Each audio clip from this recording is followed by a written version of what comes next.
Hello everyone, welcome to our channel GS with Ashok. आज हम लोग करेंगे इस पीढ़ी का थर्ड पार्ट और ये आखिरी पार्ट है। इस पार्ट के बाद हम लोगों की पूरी इस पीढ़ी जो 2025 में 1 जनवरी तक की अपडेट है उसको हम लोग कंप्लीट कर लेंगे। इसमें हम लोगों ने स्पोर्ट्स अवार्ड तक कंप्लीट कर लिया था। अब नेक्स्ट देखते हैं, इसके बाद यहाँ तक हो गया था। इसके बाद देखते हैं कुछ नोटेबल बुक्स और उनके ऑथर, कुछ इंपॉर्टेंट जो बुक्स हैं और उनके ऑथर, ठीक, जो पूछी जा सकती हैं आपके एग्जाम में। जो भी आगे के एग्जाम हैं, एनटीपीसी हो या एसएससी जीडी हो, जिनमें भी करंट अफेयर पूछा जाता है वन लाइनर टाइप, उसके लिए ये वीडियो इंपॉर्टेंट है। तो इसके जो 2 पार्ट आगे के अपलोड हो चुके हैं वो भी आप देख सकते हैं, जिसमें कि लिखी हुई भाषा अंग्रेजी है और जो एक्सप्लेनेशन है या जो बताया गया है वो हिंदी में है। तो आप आसानी से याद कर सकते हैं, जो कि टोटल मिला के 5 घंटे के करीब तीनों पार्ट हो जाएंगे। तो वीडियो को स्टार्ट करते हैं। क्वेश्चन नंबर फर्स्ट देखते हैं। क्वेश्चन नंबर मतलब कि ये देखते हैं पहली किताब कौन सी है जो कि इम्पोर्टेंट है। स्पीकिंग विद नेचर, ये जो बुक है वो किसने लिखी है? रामचंद्र गुहा ने। ये एज इट इज पूछे जाते हैं क्वेश्चन वन लाइनर फॉर्म में कि स्पीकिंग विद नेचर ये किसकी बुक है, तो रामचंद्र गुहा की। Second, friends India closest strategic partners, ये किसकी है? श्री राम चौलिया की ये बुक है। फिर देखते हैं 9 यार्ड सीरीज, ये बुक के नेम है, और ये जो इस साइड है जो डार्क में है वो बुक के नाम है, और जो नॉर्मल फॉन्ट में है वो है उनके राइटर। तो ये है प्रशांति राम की। फिर विटनेस, ये साक्षी मलिक की। साक्षी मलिक की बुक का नाम क्या है? विटनेस। तो ये आप याद रखना।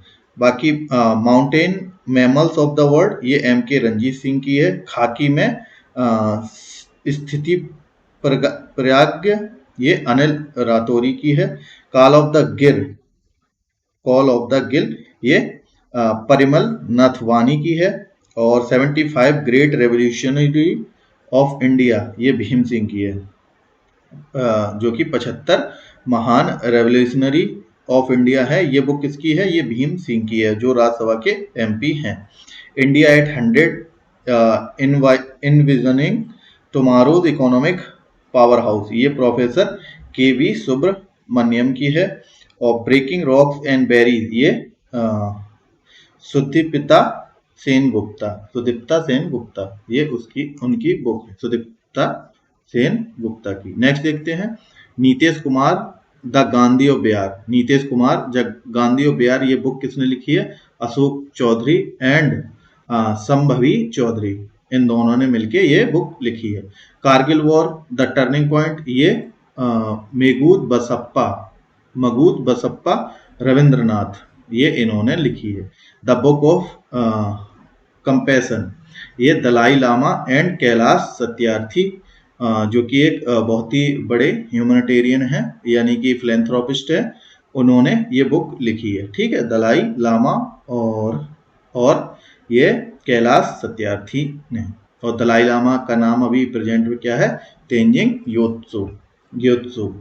ओके, मनोज वाजपेयी, ये द डेफिनेटिव बायोग्राफी, ये किसने लिखी है?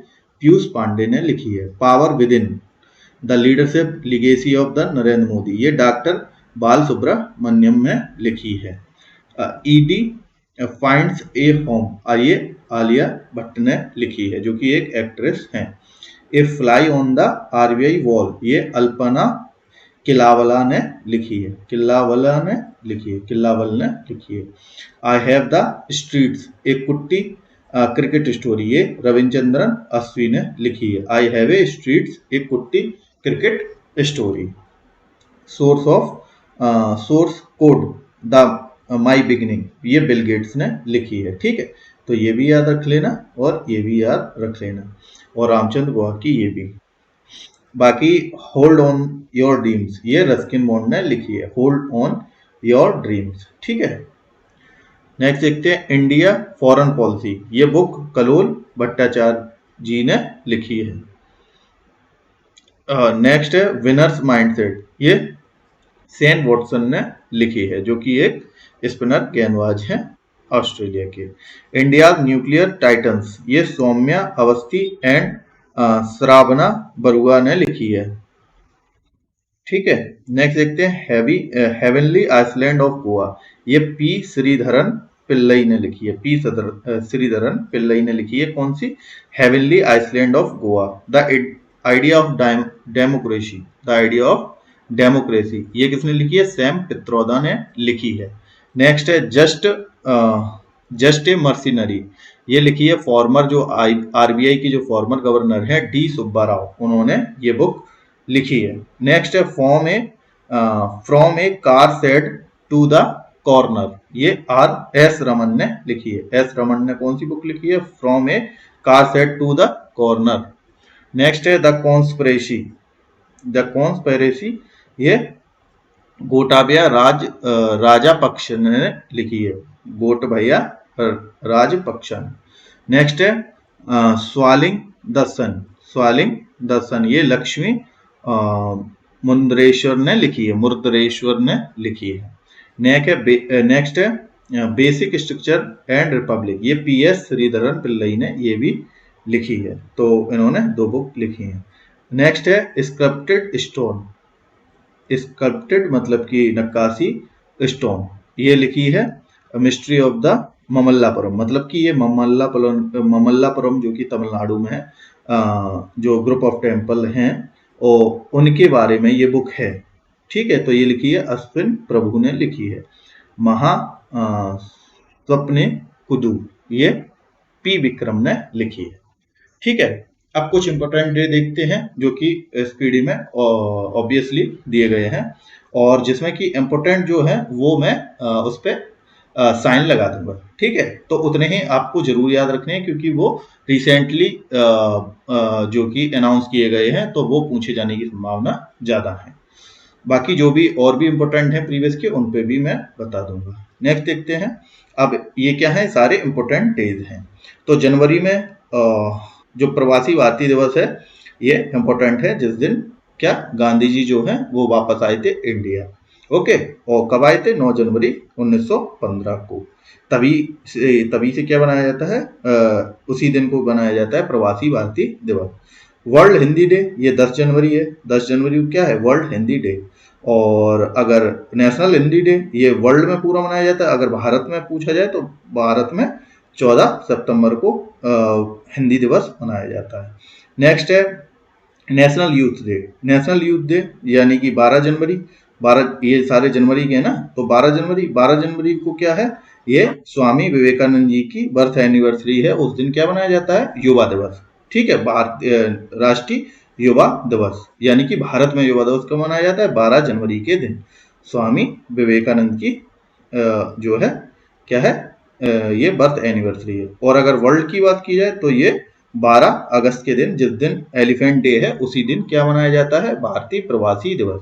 ओके, फिर देखते हैं आर्मी डे। अब आर्मी डे की बात करते हैं, ये 15 जनवरी को। ये भी इंपॉर्टेंट है, आप याद कर लेना, बाय द वे स्टैटिक रूप में पूछा जा सकता है। नेक्स्ट है पराक्रम दिवस। ये नेताजी सुभाष चंद्र बोस की बर्थ एनिवर्सरी है, जो कि है 23 जनवरी। ठीक है, 23 जनवरी को क्या मनाया जाता है? पराक्रम दिवस। और किसके उपलक्ष्य में? ये नेताजी सुभाष चंद्र बोस जी, उनकी बर्थ एनिवर्सरी है इस दिन, उसी के उपलक्ष्य में मनाया जाता है। नेक्स्ट है 25 जनवरी, ये वोटर्स डे। ओके, 26 जनवरी रिपब्लिक डे। 30 जनवरी मतलब कि 30 जनवरी को ये मार्टियर डे या वर्ल्ड लेप्रोसी डे, यानी कि, और इस दिन क्या है? ये शहीद दिवस और लेप्रोसी डे यानी कि कुष्ठ रोग दिवस 30 जनवरी के दिन मनाया जाता है। बाकी अगर बात करें, 30 जनवरी के दिन महात्मा गांधी जी की मृत्यु भी हुई थी, उसी वजह से ये मार्टियर डे यानी कि शहीद दिवस मनाया जाता है। 30 जनवरी 1948 को महात्मा गांधी जी की क्या हुआ था? इनको असॉल्ट किया गया था नाथूराम गोडसे द्वारा, मतलब मारा गया था नाथूराम गोडसे द्वारा। और 23 मार्च को भी मनाया जाता है, जब भगत सिंह, राजगुरु और सुखदेव को क्या फांसी दी गई थी, उस दिन भी शहीद दिवस मनाया जाता है। तो 2 बार मनाया जाता है, एक 30 जनवरी, एक 23 मार्च। ओके, अब फरवरी में देखते हैं वर्ल्ड कैंसर डे। ये कैंसर दिवस मनाया जाता है 4 जनवरी को, और 2 फरवरी को एक मनाया जाता है वेटलैंड डे। वेटलैंड डे यानी कि आर्द्रभूमि दिवस, ये इंपॉर्टेंट है, ये आप याद रखना, जो कि 1971 से मनाया जाता है जब रामसर कन्वेंशन हुई थी, यानी कि इसे रामसर दिवस या रामसर कन्वेंशन के थ्रू वेटलैंड डे 2 फरवरी 1971 से चालू किया गया था। तो ये आप याद रखना। विश्व आर्द्रभूमि दिवस कब मनाया जाता है? 2 फरवरी को। फिर समर्पण दिवस जो कि 11 फरवरी को मनाया जाता है। समर्पण दिवस पंडित दीनदयाल उपाध्याय जी, उनकी डेथ एनिवर्सरी के दिन मनाया जाता है। क्या? समर्पण दिवस। फिर 14 जनवरी ये वर्ल्ड सोशल जस्टिस डे, ये आप याद रखना, ठीक है। और ये तो कोई मतलब नहीं है इसका। फिर देखते हैं 21 फरवरी वर्ल्ड मदर टंग डे, मतलब कि विश्व मातृभाषा दिवस 21 फरवरी को मनाया जाता है। नेशनल साइंस डे ये मनाया जाता है 28 फरवरी को, जिस दिन जो रमन इफेक्ट के लिए डॉक्टर रमन को क्या मिला था? ये नोबेल प्राइज मिला था, उस दिन से मनाया जाता है 28 फरवरी को नेशनल साइंस डे। और 27 फरवरी को मनाया जाता है प्रोटीन डे, ये भी आप याद रख सकते हैं। बाकी 3 मार्च, अब मार्च का देखते हैं। मार्च में 3 मार्च को वर्ल्ड वाइल्ड लाइफ डे, तो ये इंपॉर्टेंट है, आप याद रख लेना 3 मार्च, ठीक है। फिर चाबहार डे, छाबर डे, ये एक पोर्ट है उसके लिए। और फिर 8 मार्च इंटरनेशनल वुमेन्स डे, ये आपको याद रखना है। 8 मार्च को विश्व महिला दिवस मनाया जाता है। फिर 15 मार्च को वर्ल्ड कंज्यूमर राइट डे, यानी कि कंज्यूमर के जो अधिकार हैं उनके लिए दिवस मनाया जाता है। उपभोक्ता अधिकार दिवस, विश्व उपभोक्ता अधिकार दिवस। फिर 24 मार्च को मनाया जाता है वर्ल्ड ट्यूबरक्लोसिस डे, ठीक। टीबी दिवस कब मनाया जाता है? ये विश्व टीबी दिवस यानी कि ट्यूबरक्लोसिस डे, ये 24 मार्च को, ये याद रखना है। और इसे रेडिकेट करने का भारत में टारगेट कब है? 2030 तक है। फिर देखते हैं 7 अप्रैल, मतलब कि अप्रैल में देखते हैं अब। अप्रैल में वर्ल्ड हेल्थ डे, यानी कि विश्व स्वास्थ्य दिवस, ये इम्पोर्टेंट है। ये क्यों मनाया जाता है? क्योंकि WHO यानी कि वर्ल्ड हेल्थ ऑर्गेनाइजेशन, जो कि एक इंटरनेशनल ऑर्गेनाइजेशन है, उसकी स्थापना हुई थी 7 अप्रैल 1948 के दिन। उस दिन से क्या मनाया जाता है? ये वर्ल्ड हेल्थ डे मनाया जाता है। और अभी प्रेजेंट में WHO के प्रमुख कौन है? डॉक्टर टेड्रोस आधानोम, और हेडक्वार्टर WHO का जिनेवा स्विट्जरलैंड में है, जो कि स्विट्जरलैंड देश में है, जो कि एक यूरोपियन कंट्री है। और नेक्स्ट देखते हैं 14 अप्रैल इक्वलिटी डे। 14 अप्रैल क्या है? इक्वलिटी डे, और ये मनाया जाता है अंबेडकर जी की जयंती के दिन, ठीक है। क्योंकि अंबेडकर जी की जयंती 14 अप्रैल को मनाया जाता है ना, अंबेडकर जयंती। और इसी दिन चगास रोग डे भी मनाया जाता है, चगास डिजीज डे, मतलब कि चगास एक रोग है, उसके लिए भी डे 14 अप्रैल को मनाया जाता है। तो ये आपको याद रखना है, ठीक है, 14 अप्रैल। उसके बाद हेरिटेज डे 18 अप्रैल, हेरिटेज डे, विश्व हेरिटेज दिवस, ठीक है, ठीक है। फिर देखते हैं 22 अप्रैल को अर्थ डे, ये इंपॉर्टेंट है, ये आप लोग याद रखना। अर्थ डे यानी कि पृथ्वी दिवस, और पृथ्वी दिवस मनाया जाता है। और ये आपका ये गलत है यहाँ पे। वर्ल्ड मलेरिया डे जो है वो मनाया जाता है 25 अप्रैल के दिन, ठीक है। 25 अप्रैल के दिन वर्ल्ड मलेरिया डे मनाया जाता है। फिर 26 अप्रैल के दिन वर्ल्ड इंटेलेक्चुअल प्रॉपर्टी डे मनाया जाता है, 26 अप्रैल के दिन, ठीक है। तो ये आपको याद रखने हैं। नेक्स्ट देखते हैं मई में कौन से इंपोर्टेंट डे है? जैसे कि इंटरनेशनल वर्कर्स डे, 1 मई को क्या होता है? इंटरनेशनल वर्कर्स डे, यानी कि लेबर डे भी कहते हैं, वर्कर्स डे भी कहते हैं। तो 1 मई ये आपको याद रखना है। नेक्स्ट देखते हैं इंटरनेशनल प्रेस फ्रीडम डे, 3 मई, या ये जो है ये भी आपका गलत है। तो इंटरनेशनल प्रेस फ्रीडम डे जो है ये इंपोर्टेंट है, ये आप याद रखना है, जो कि 3 मई को मनाया जाता है। रेड क्रॉस डे ये 8 मई को। 25 मई को वर्ल्ड फुटबॉल डे, ठीक है। तो ये इंपोर्टेंट है, ये आप लोग याद रखना। 25 जो मई है वो वर्ल्ड फुटबॉल डे मनाया जाता है। 31 मई ये नो टमाकू डे, मतलब कि तंबाकू निषेध दिवस मनाया जाता है 31 मई के दिन। अब जून की देखते हैं। 5 जून वर्ल्ड एनवायरनमेंट डे, ये इंपॉर्टेंट है, आपको याद रखना। 8 जून वर्ल्ड ओशियन डे, ये भी इम्पोर्टेंट है। World blood donor day, blood donor day ये 14 जून है। 21 मई इंटरनेशनल डे ऑफ योगा, ये भी आपको याद रखना है। फिर संविधान हटाए दिवस, ये 25 जून को हटाया दिवस ये मनाया जाता है, ये अभी रिसेंट है, ठीक है, ये भी आप याद रखना। बाकी नेशनल स्टैटिस्टिकल डे ये 29 जून को मनाया जाता है। पीसी महालनोबिस जो कि बहुत बड़े स्टैटिशियन थे, उनके बर्थ एनिवर्सरी पे मनाया जाता है 29 जून को नेशनल स्टैटिस्टिक्स डे, ठीक है, तो ये भी आपको याद रखना है। फिर 1 जुलाई को डॉक्टर्स डे, ये बीसी रॉय जो थे विधान चंद्र रॉय, उनके उपलक्ष्य में मनाया जाता है, उनके बर्थ एनिवर्सरी के रूप में, जो कि 1 जुलाई को होता है डॉक्टर्स डे। और 1 जुलाई 2017 को जीएसटी जो बिल है वो पारित हुआ था, उसी दिन क्या मनाया जाता है, जीएसटी डे भी 1 जुलाई के दिन मनाया जाता है। और अगर बात करें 1 जुलाई के दिन एसबीआई डे भी मनाया जाता है 1 जुलाई के दिन ही। ओके, तो ये 3 दिवस जो है वो 1 जुलाई के दिन मनाए जाते हैं, क्योंकि 1 जुलाई 1955 को एसबीआई का नेशनलाइजेशन हुआ था। नेक्स्ट देखते हैं 11 जुलाई को वर्ल्ड पॉपुलेशन डे, यानी कि जनसंख्या दिवस मनाया जाता है, विश्व जनसंख्या दिवस 11 जुलाई को, तो ये भी आपको याद रखना है। फिर 19 जुलाई को क्या मनाया जाता है, बैंक का नेशनलाइजेशन डे। 19 जुलाई 1969 को क्या हुआ था, 14 बैंकों का नेशनलाइजेशन हुआ था, इस वजह से 19 जुलाई का दिन बैंकिंग नेशनलाइजेशन डे मनाया जाता है। फिर कारगिल विजय दिवस जो है वो मनाया जाता है 26 जुलाई को। और फिर 27 जुलाई को एक मनाया जाता है सीआरपीएफ का स्थापना दिवस, सीआरपीएफ का। ओके, फिर 29 जो जुलाई है टाइगर्स डे यानी कि विश्व चीता दिवस मनाया जाता है, ये 29 जुलाई को, ये भी आपको याद रखना है। फिर अगस्त में देखते हैं 6 जुलाई को हिरोशिमा डे, क्योंकि हिरोशिमा पे क्या परमाणु बम का हमला किया था अमेरिका ने, तो 6 जुलाई के दिन और 6 अगस्त के दिन और 9 अगस्त के दिन नागासाकी पे किया था। तो हिरोशिमा डे और नागासाकी डे ये 6 अगस्त और 9 अगस्त के बीच में नागासाकी डे, जो कि दोनों जगह कहाँ पे हैं, ये जो है जापान में है।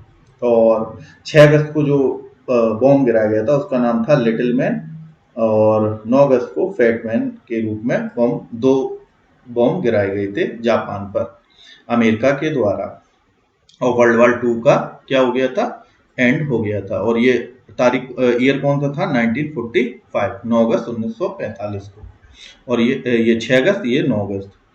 फिर 7 अगस्त जिस दिन नीरज चोपड़ा ने क्या दिया, ये गोल्ड मेडल जीता था ओलंपिक में जेवलिन थ्रो में, उसी दिन क्या बनाया जाता है, जेवलिन डे, तो ये आप लोगों को याद रखना है। फिर इंटरनेशनल यूथ डे, ये हमने अभी बता दिया, 12 अगस्त को इंटरनेशनल, नेशनल 12 जनवरी को। फिर है 14 जो पार्टीशन हॉरर रिमेम्बरेंस डे, जब पार्टीशन हुआ था उससे पहले, मतलब कि जो 15 अगस्त को अपना देश आजाद हुआ तो उससे पहले 14 अगस्त को पार्टीशन हॉरर रिमेम्बरेंस डे, यानी कि उनका जो उनको याद करने के लिए डे मनाया जाता है। 15 अगस्त इंडिपेंडेंस डे। 26 अगस्त सद्भावना दिवस, 26 अगस्त क्या है, सद्भावना दिवस। उसके बाद अगर बात करें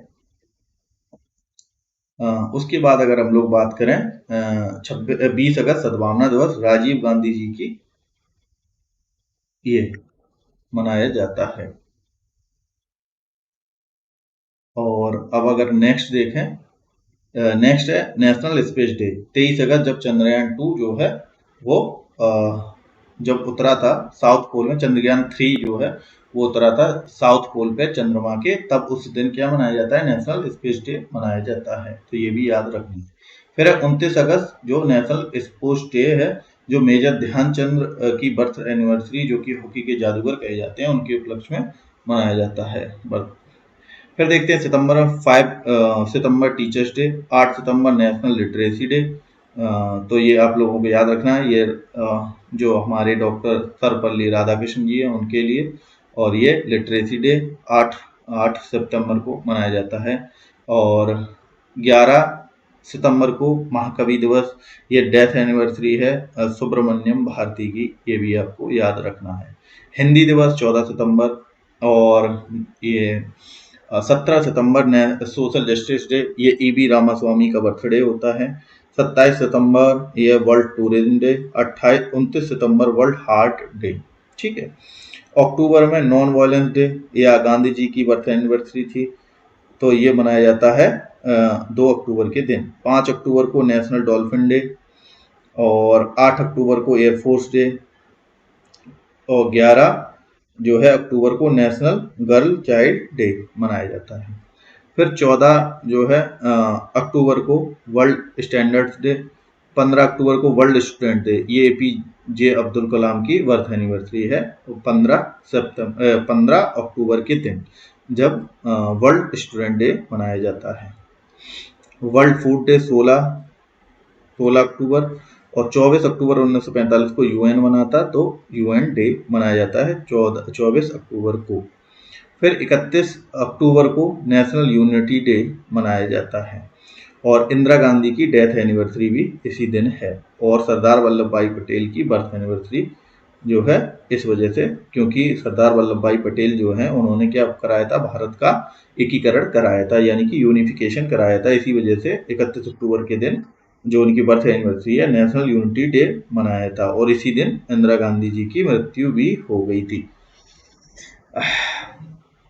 और फिर देखते हैं नवंबर में 7 नवंबर नेशनल कैंसर अवेयरनेस डे है। फिर अक्टूबर में नेशनल एजुकेशन डे है, ये 11 नवंबर के दिन नेशनल एजुकेशन डे है। फिर 14 नवंबर के दिन चिल्ड्रंस डे है, और डायबिटीज डे भी है। ओके। और 15 फिर देखते हैं 15 नवंबर जनजातीय गौरव दिवस, ये बिरसा मुंडा जो हैं उनके ये क्या है, बिरसा मुंडा है उनके लिए बनाया जाता है जनजातीय गौरव दिवस। तो ये 15 नवंबर ये मोस्ट इम्पोर्टेंट है, आपको याद रखना है। फिर 16 नवंबर नेशनल प्रेस डे, फिर 20 नवंबर वर्ल्ड चिल्ड्रंस डे, नेशनल और वर्ल्ड 14 और 20। ठीक है। 14 जो 14 नवंबर है वो चिल्ड्रंस डे, और वर्ल्ड चिल्ड्रंस डे 20 नवंबर।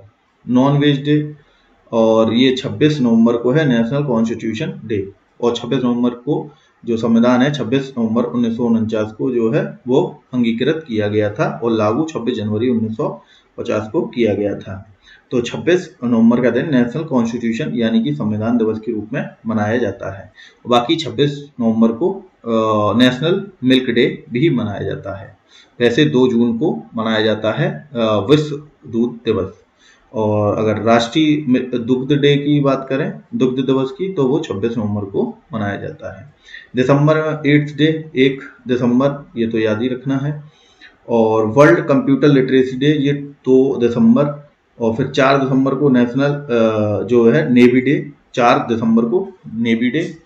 और फिर देखा जाए 5 दिसंबर को सॉइल डे, और फिर 6 दिसंबर को मार्टियर दिवस इंडिया बांग्लादेश, जो कि 6 दिसंबर को मनाया जाता है। और 10 दिसंबर को मनाया जाता है इंटरनेशनल ह्यूमन राइट डे। ठीक है, ये भी आपको याद रखना है। फिर 14 दिसंबर एनर्जी डे, विजय दिवस 16 दिसंबर, 24 दिसंबर नेशनल कंज्यूमर राइट डे, और 25 दिसंबर गुड गवर्नेंस डे, ये अटल बिहारी वाजपेयी जी की जयंती होती है।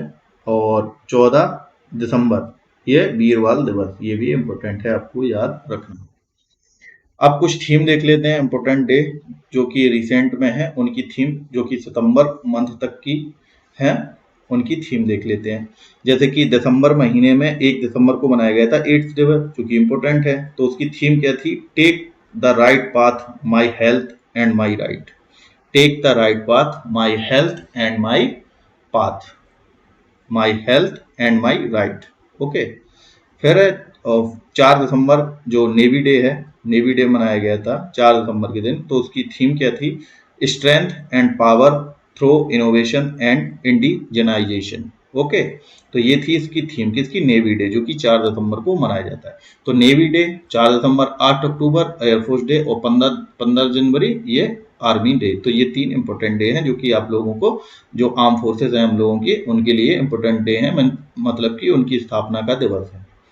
तो ये आपको याद रखने हैं। फिर नेक्स्ट देखते हैं 10 दिसंबर जो कि ह्यूमन राइट डे है, यानी कि मानवाधिकार दिवस, विश्व मानवाधिकार दिवस।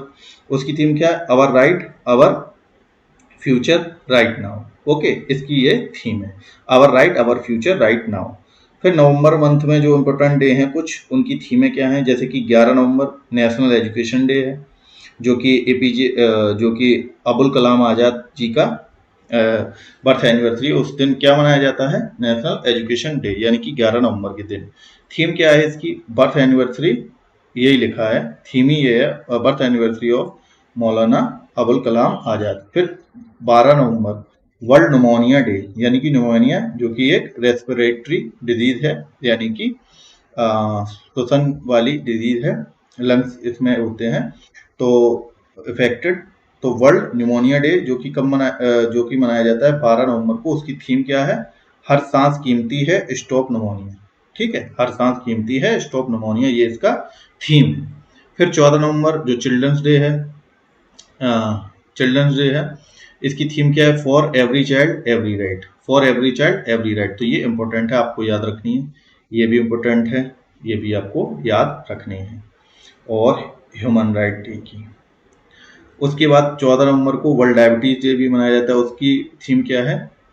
ब्रेकिंग बैरियर, ब्रिजिंग गैप्स, मतलब बैरियर को तोड़ो और जो है गैप्स हैं उन्हें ब्रिज की तरह जोड़ो, मतलब कि जो भी कमियां हैं उनको जोड़ना है। और 17 नवंबर को मनाया जाता है वर्ल्ड फिशरीज डे, विश्व मत्स्य दिवस मनाया जाता है। तो उसकी थीम का है? India blue transformation, strengthening small scale and. ठीक है, तो ये इतनी थीम दिखी है, India blue transformation, strengthening small scale and ये। तो ये इसकी क्या है? ये इसकी थीम है वर्ल्ड फिशरीज डे की। ठीक है, क्योंकि ब्लू रेवोल्यूशन किसके लिए था? फिश के लिए था, फिश कल्चर के लिए। और कल्चर क्या था? इसे पालने वाला कल्चर क्या कहलाता है? ये फिजिकल था। चलो एक्स्ट्रा इन्फॉर्मेशन बाद में जल्दी से कवर करते हैं। अक्टूबर जो मंथ है उसमें 29 अक्टूबर जो कि आयुर्वेदा डे के रूप में मनाया गया, 29 अक्टूबर का दिन। और उसकी थीम क्या थी? Ayurvedic innovation for global health. जो आयुर्वेद में जो इनोवेशन यानी कि जो खोजें हैं वो for innovation for global health, वो विश्व जो है स्वास्थ्य के लिए इम्पोर्टेंट है। फिर 5 अक्टूबर को वर्ल्ड टीचर्स डे, अब 5 सितंबर को नेशनल टीचर्स डे और 5 अक्टूबर को वर्ल्ड टीचर डे। तो इसकी थीम क्या थी? A voice of the teachers towards the new social contact for education. Okay, फिर देखते हैं 4 अक्टूबर जो एनिमल डे है, वर्ल्ड एनिमल डे, उसकी थीम क्या थी? The world is their home too, the world is their home too, मतलब कि जानवरों का भी घर ये है, जो विश्व है वो जानवरों का भी घर है, ये इसकी थीम थी। फिर सितंबर 23 को कौन सा? International day of sine language. जो साइन लैंग्वेज है, जो कि जो जो बोल नहीं पाते लोग, उनके लिए साइन लैंग्वेज है, उनके लिए दिवस है 23 सितंबर। तो उसकी थीम क्या थी? Register for sign language rights. फिर 21 सितंबर के दिन मनाया जाता है इंटरनेशनल डे ऑफ पीस, यानी कि अंतर्राष्ट्रीय शांति दिवस। इसकी थीम क्या थी? Developing a culture of peace, मतलब कि कल्चर एक डेवलप करना है हम लोगों को पीस के लिए। फिर 27 सितंबर के दिन वर्ल्ड टूरिज्म डे, तो उसकी थीम थी टूरिज्म एंड पीस। 28 सितंबर के दिन था world rabies day, rabies day जो कि उसकी थीम क्या थी? Breaking rabies boundaries. ओके, तो ये आप लोगों को इतनी थीम है जो रिसेंट के मंथ हैं उनकी 4 से 5 मंथ की थीम, जो भी इम्पोर्टेंट डे थे उन मंथ में, उनकी थीम आप लोगों को याद रखनी है।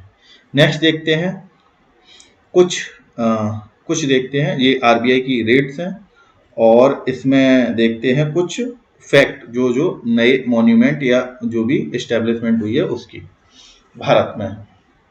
तो मॉनेटरी रेट ये एज ऑन 1 जनवरी 2025 तक, यानी कि मौद्रिक दरें हैं जो कि आरबीआई देता है मौद्रिक नीति में, तो वो 1 जनवरी 2025 तक कितनी होंगी? जैसे कि बैंक रेट वो 6.75% है, कैश रिजर्व रेशियो, यानी कि जो आरबीआई इंस्ट्रक्शन देती है बैंकों को, जो भी नेशनलाइज बैंक हैं, जो भी बैंकें हैं उनको, कि अपने पास जो टोटल एनडीटीएल है, मतलब कि नेट डिमांड टाइम लायबिलिटी, उनका कितना रेशियो अपने पास रिजर्व रखना है इमरजेंसी पर्पस के लिए। तो वो है कैश रिजर्व रेशियो 4.50%। उसके बाद रेपो रेट, इसमें आरबीआई से बैंक जो है वो पैसे लेती हैं शॉर्ट टर्म के लिए, और बैंक रेट में आरबीआई से पैसे लेती हैं बैंकें लॉन्ग टर्म के लिए, तो वो है 6.75%। और जो शॉर्ट टर्म यानी कि एक साल से कम के साल के लिए लोन लेती हैं जब बैंकें आरबीआई से, तो उसे रेपो रेट कहते हैं, उस रेट को रेपो रेट कहते हैं। और जिस रेट पर लंबे समय के लिए लेती हैं बैंकें आरबीआई से, उसे बैंक रेट, तो वो है 6.75%। और 6.50% ये है हमारा रेपो रेट। और रिवर्स रेपो रेट जो है, जिसपे जो आरबीआई है वो बैंकों से रुपए लेती है वापस, और वो किस रेट पे लेती है, वो है रिवर्स रेपो रेट, तो वो है 3.35%। तो जो रिवर्स रेपो रेट है इसमें क्या है, आरबीआई रुपए लेती है बैंकों से, ओके, और इन दोनों में जो है बैंकें रुपए लेती हैं आरबीआई से। और फिर सैचुरेटी लिक्विडिटी रेशियो ये 18% है। और एमएसएफ मार्जिनल जो स्टैंडिंग फैसिलिटीज है वो 6.75% है। ये जनरली बैंक रेट के इक्वल रहती है। इसका हम लोग कभी इकोनॉमी का पढ़ेंगे तब समझेंगे कि एमएसएफ एक्चुअल में होता क्या है, या सैचुरेटेड लिक्विडिटी रेशियो एनडीटीएल क्या होती हैं चीजें। अब देखते हैं जो राम मंदिर अभी बना है उसके बारे में जो इम्पोर्टेंट फैक्ट हैं जो पूछे जा सकते हैं एग्जाम में, उनके लिए ये दिया हुआ है आपका बुक्स में, आपकी इस पीडी बुक में। तो देखते हैं फाउंडेशन स्टोन, ये 5 अगस्त को रखा गया इसका फाउंडेशन स्टोन बनाने के लिए, मतलब बनाने की स्टार्ट करने के लिए। कब हुआ था ये, 5 अगस्त 2020 को। और जो प्राण प्रतिष्ठा, मतलब कि इसको कंप्लीट कर लिया गया, और इसे जो प्राण प्रतिष्ठा कार्यक्रम हुआ था, यानी कि जो राम जी की डायटी यानी कि मूर्ति थी उसका स्थापना कब हुई थी, ये 22 जनवरी 2024 को हुई थी। और ये मंदिर कहाँ है, अयोध्या में है, ये तो सब कोई जानता है। और अयोध्या सरयू नदी के किनारे है। अब देखते हैं टेम्पल की डिजाइन जो किसने बनाई। ये पहली बात तो ये जो शैली है वो नागर शैली में है।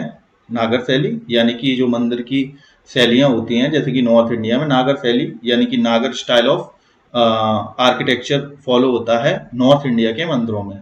बाकी साउथ इंडिया में जैसे कि वेसर है और भी शैलियाँ हैं, मतलब कि ये जो शैली है नॉर्थ इंडिया मंदिरों में वो बेसिकली नागर शैली में बनाए जाते हैं। ये बस आपको याद रखना है, बाकी आर्ट एंड कल्चर में हम लोग कभी देखेंगे। तो टेम्पल डिजाइन ये नागर शैली में बनी है इसकी, राम मंदिर की। और ये डिजाइन जो है किसने बनाया है, ये चंद्रकांत सोमपुरा ने बनाया है। तो ये नाम आपको याद रखना है, ये डिजाइन किसने किया है, चंद्रकांत सोमपुरा ने डिजाइन किया है।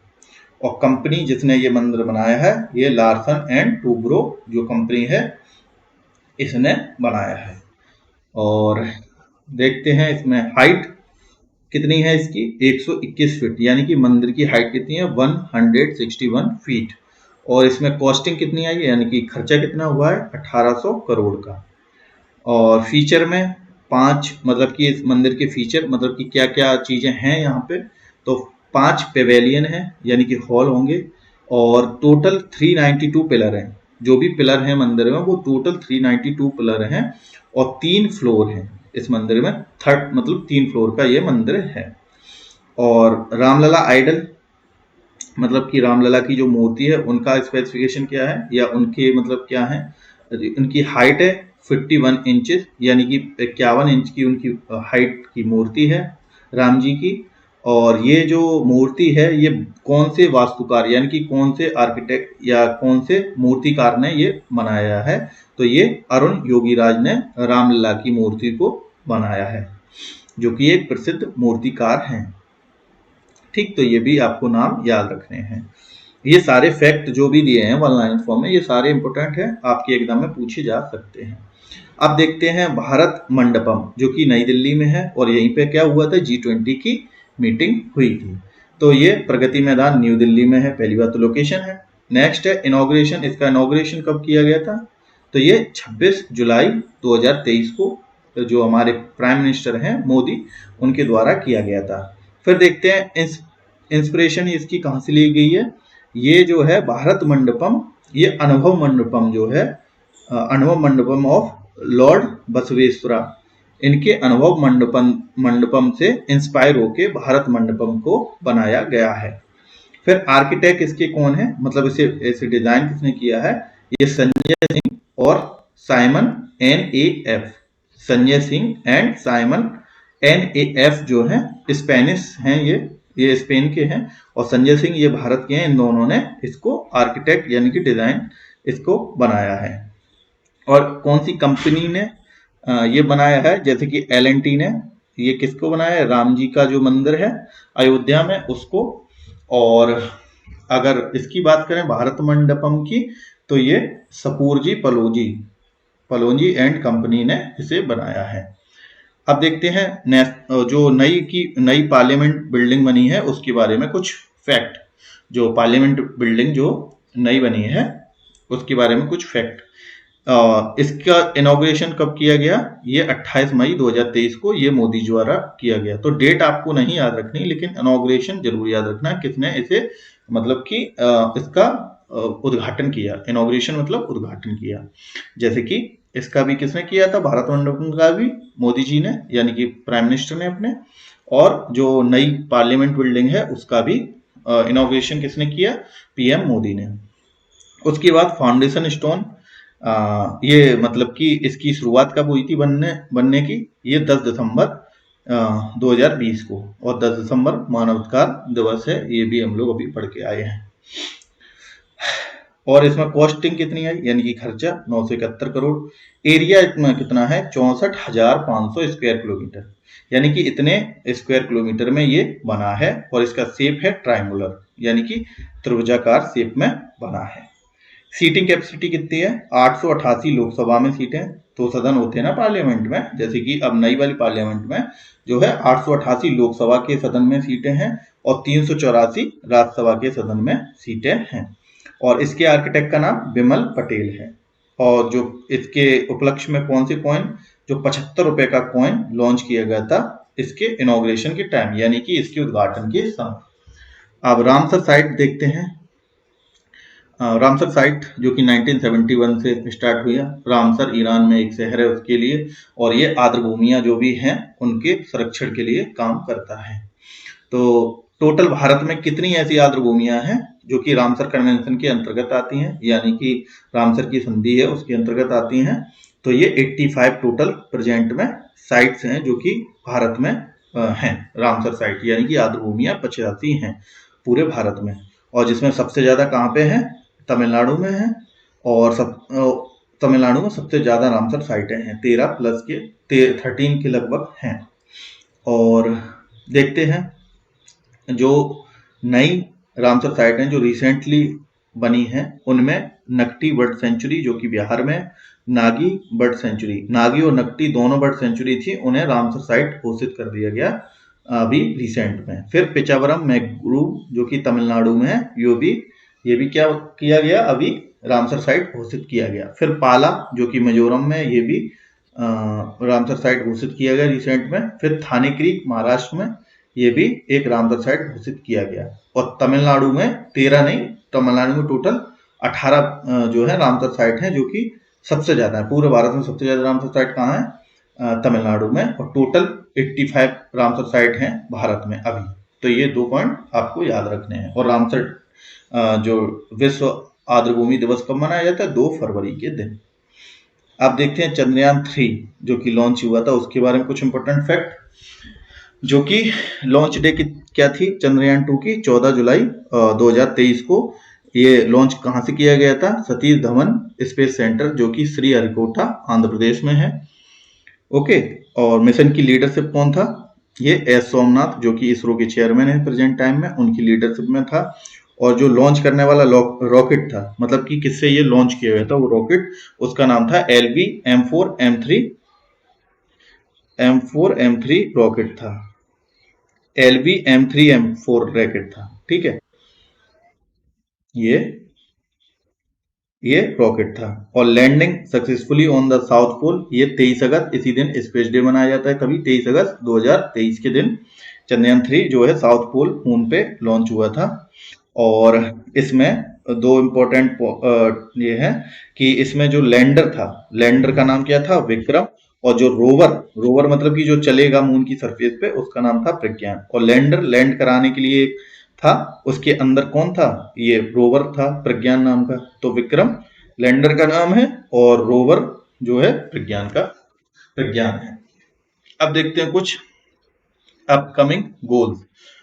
ऐसे टारगेट तो 2030 में भारत को अचीव करने हैं। उनमें इंपॉर्टेंट कौन कौन से टारगेट हैं कि भारत को make India world third largest economy जो 2030 तक बनना है। ये एक टारगेट है, 2030 तक भारत को वर्ल्ड की थर्ड लार्जेस्ट इकोनॉमी बनना है।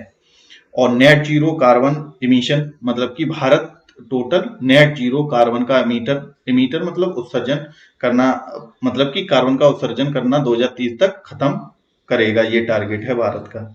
और 500 गीगावाट मतलब 500 GW of the renewable energy and 280 gigawatt of solar power, ये अचीव करने का ये टारगेट है भारत का 2030 तक। ये सारे टारगेट कब तक है? 2030 तक। और 30% electric vehicle of total vehicle in total vehicle, मतलब कि भारत में जितने भी व्हीकल हैं उनमें 30% इलेक्ट्रिक व्हीकल हो जाएंगे 2030 तक, ये भारत का टारगेट है। इरेडिकेट मलेरिया एंड एड्स, मतलब कि मलेरिया का टारगेट, तो मलेरिया का टारगेट 2030 तक है। और टीबी का आई थिंक मैंने 2030 बताया था, टीबी का है 2025 तक टारगेट। टीबी को खत्म करने का टारगेट 2025 तक है। और मलेरिया को खत्म करने का टारगेट जो है वो 2030 तक है। और एड्स को, और इनके दिवस भी आप लोगों को याद रखने चाहिए। ये 25 अप्रैल, ये 1 दिसंबर, और टीबी 23 मार्च। ओके, तो ये याद रखना। 23 नहीं, 24 मार्च। और फिर देखते हैं zero diesel use in agriculture. और ये भी टारगेट है कि जो एग्रीकल्चर है यानी कि खेती है, वहां पे 0% डीजल जो भी इंजन या जो इक्विपमेंट है और उसमें यूज करने के लिए। तो ये जो है हम लोगों को ये टारगेट है। और ये टारगेट है यूज करें डीजल की जगह रिन्यूएबल एनर्जी। रिन्यूएबल एनर्जी ऐसी एनर्जी जो, जैसे कि सोलर एनर्जी क्या है? एक रिन्यूएबल एनर्जी का सोर्स है। फिर 2047 तक जो टारगेट कंप्लीट करने हैं वो मेक इंडिया 5 ट्रिलियन, मतलब कि इंडिया को 5 ट्रिलियन की इकोनॉमी बनाए 2047 तक। और टीबी फ्री इंडिया, ये स्टेटस अगर अचीव करना है तो ये 2047 तक। फिर 2070 मतलब 2070 तक ये करना है, ये एनर्जी इंडिपेंडेंट बनना है, यानी कि ऊर्जा स्वतंत्र बनना है 2070 तक। और जीरो कार्बन इमिशन करना है 2070 तक। और फिर देखते हैं अदर नोटेबल टारगेट क्या है। फार्मर की इनकम जो है डबल करना है, 100 नए एयरपोर्ट बनाना है भारत को।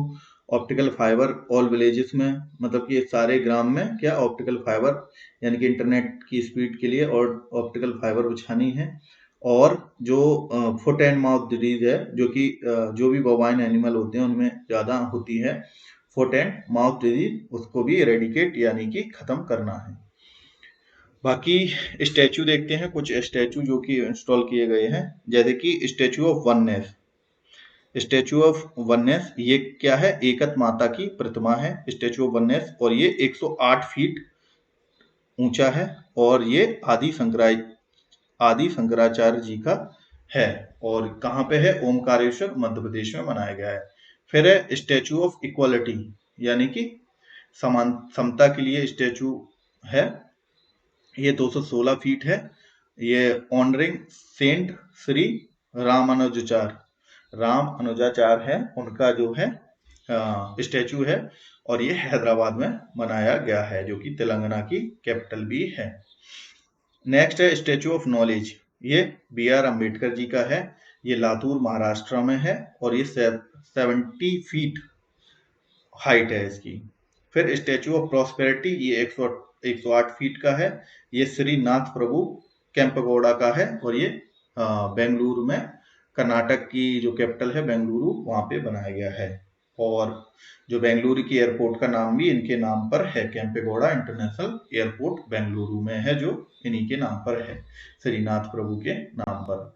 फिर स्टैचू ऑफ पीस यानी कि शांति के लिए, ये 27 फीट टॉल है और ये जैन आचार्य विजय वल्लभ सुरीश्वर जी महाराज के लिए है और ये जैतपुरा राजस्थान में है, जैतपुरा राजस्थान में है। फिर स्टैचू ऑफ यूनिटी, ये वर्ल्ड का टॉलेस्ट स्टैचू है, 182 Statue of Unity 182 meters tall है। The world's tallest statue of Sardar Vallabh bhai Patel, जो कि केवड़िया डिस्ट्रिक्ट ऑफ गुजरात में है, नर्मदा नदी के तट पर है। नेक्स्ट है statue of belief. Statue of belief है, ये 112 मीटर टॉल है और डिपिक्टिंग लॉर्ड शिवा का ये स्टैचू है और नाथद्वार राजस्थान में इसे बनाया गया है, तो ये भी आपको याद रखना है। ठीक है, तो ये हो गया हमारा जो स्पीडी का जो स्टैटिक पोर्शन, जो भी मतलब फैक्चुअल पोर्शन आगे दिया जाता है और इसके बाद क्वेश्चन है, तो वो सारे क्वेश्चन भी हम लोग कर लेंगे अब आगे की वीडियो में। तो ये हो गई पूरी स्पीडी कंप्लीट। तो आप ये तीनों वीडियो देखें अगर, तो आपकी पूरी स्पीडी कंप्लीट हो जाएगी।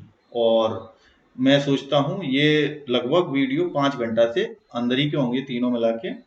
और इसे देखिए, ज़्यादा से ज़्यादा शेयर करिए। अगर कोई दिक्कत है, कोई प्रॉब्लम है इसमें, तो हमें कमेंट जरूर करें और हमें बताएं कि किस टॉपिक में, किस बुक के ऊपर और वीडियो बनाने हैं, तो मैं उस बुक के ऊपर वीडियो पूरे बना दूंगा, हिंदी में या अंग्रेजी में बता देना। धन्यवाद।